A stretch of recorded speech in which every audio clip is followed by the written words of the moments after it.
नेपाल नेपाल नेपाल नेपालको क्रिकेटको माहौल त बढेकै छ नेपालभरि उत्तर दक्षिण पूर्व पश्चिम किन जता पनि हल्ला छ विराटनगर सुदूर पश्चिम जनकपुर कर्णाली काठमाडौँ लुम्बिनी पोखरा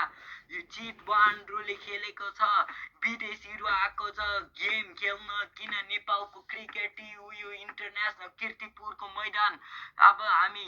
3-4 वर्षमा संसारको टप गर्नेवाला छौँ एसियामा हाम्रो फ्यान्स त सबैतिर संसारभरि किन हाम्रो फ्यान्सलाई केहीको पनि डर छैन संसारभरि हल्ला मात्रै हुन्छ किन we are one of the craziest fans in the world भनेर चिनिन्छ हामीलाई हाम्रो गेम धेरै भएको छैन मार हामी एसिया कप र वर्ल्ड कपलाई टार्गेट हान्नेछौँ नेपालको क्रिकेट आएपछि त पूर्व पश्चिम उत्तरी दक्षिण सबैतिर हल्ला हुन्छ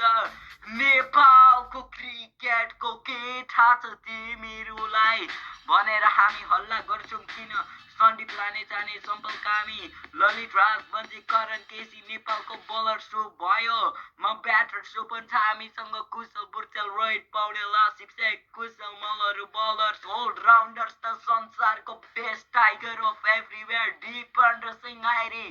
गोल छ जहाँ पनि छ हामीसँग रातो निलो सेतो सबैतिर छ झन्डा नेपालको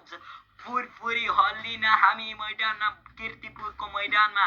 कति हल्ला हुन्छ त्यति बेला छक्का र चौकाको वर्षा हुन्छ विकेट झरे हुन्छ हामी अब वर्ल्ड कप एसिया कपको लागि टार्गेट गर्नेछौँ भने हामी one of the best countries छौँ क्रिकेटको हामीलाई केहीको पनि डर छैन आगो बल्न पनि तयार छौँ हामी पानी झर्न पनि तयार छ हामी आयौँ भने तिमीहरू सबै सकिन्छ 1-1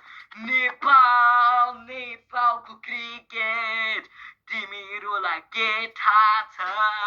नेपालको क्रिकेट तिमीहरूलाई के थाहा छ सियाबागले पनि नसक्ने देश नेपालको क्रिकेट आगोमाथि बल्न आउँछ हामीलाई होइन हामीलाई छक्का चौकाको पनि वर्ष गर्न आउँछौँ विकेट खुस्काई गर्छौँ हामीलाई केहीको बाल हामीलाई केहीको डर नेपालको क्रिकेट आएपछि सबैजना सुनसान हुन्छ किन नेपालले जित्छ सबलाई थाहा छ किन we are the one of the best thank you Saina Pokharel